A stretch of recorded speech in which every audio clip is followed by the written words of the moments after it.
The National Ecological Observatory Network, otherwise known as NEON, is designed to capture and provide a wealth of data, free data open to the public.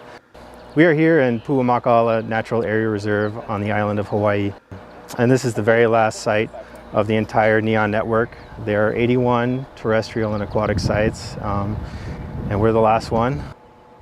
The idea of NEON is to create this giant data clearinghouse where anybody, the public, can go on to the NEON website, access all the data from Hawaii, all the data from Alaska, from Puerto Rico, from Virginia, so they can see continental scale changes over the course of the 30 years of the project. It's also available to student groups, to researchers, really to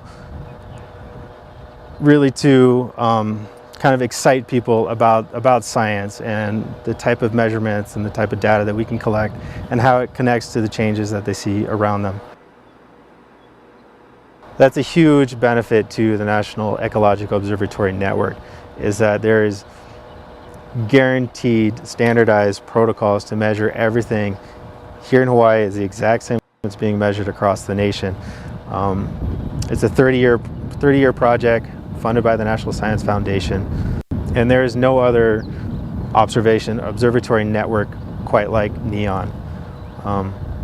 The idea was to make this huge network so that it is freely available to the public, because so many people do have questions about how is maybe rising temperatures going to affect the forest, and here we can provide a 30-year potential data set.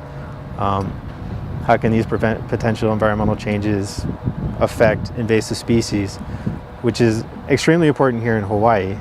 We have a host of quite a few radiation sensors. That includes photoactive radiation sensors, or PAR sensors. We have net radiometers that talk about how much radiation is being downwelling as well as upwelling, so it gives you an idea of what's being absorbed. We have radiance, absolute radiance radiation sensors that tell you about how much light is actually making it through the clouds in the atmosphere. We also have different kinds of rain samplers that tell you about exactly how much rain is falling as well as what's inside the rain. We have a whole host of gas systems that measure how much carbon dioxide and water vapor is being transpired from the plants as well as coming down from the atmosphere. So we've got the terrestrial tower instrument systems that you went over with Rob, and we've also got another component called the terrestrial observational system, which is what I'm heading here. And basically they're two sides of the same coin. You've got the instruments that take data at a much higher temporal scale, and then you've got the data that we observe on the ground that can basically be used to validate and even correlate with data you get from the tower. So in this case, we're looking at phenology. So plant phenology in particular, we're looking at the timing of flowering and leaf bud, leaf flush, those kinds of metrics on these plants here.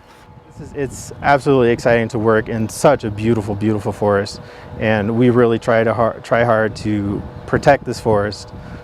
We really care about the birds and the plants, and we understand the value and the importance of the data and the information that we can provide to the land managers. So one of the things that we're really excited about, and we really want to give back to the community, this is an incredible infrastructure that's been in place. I want to encourage involvement with K-12 education, with higher education, college courses.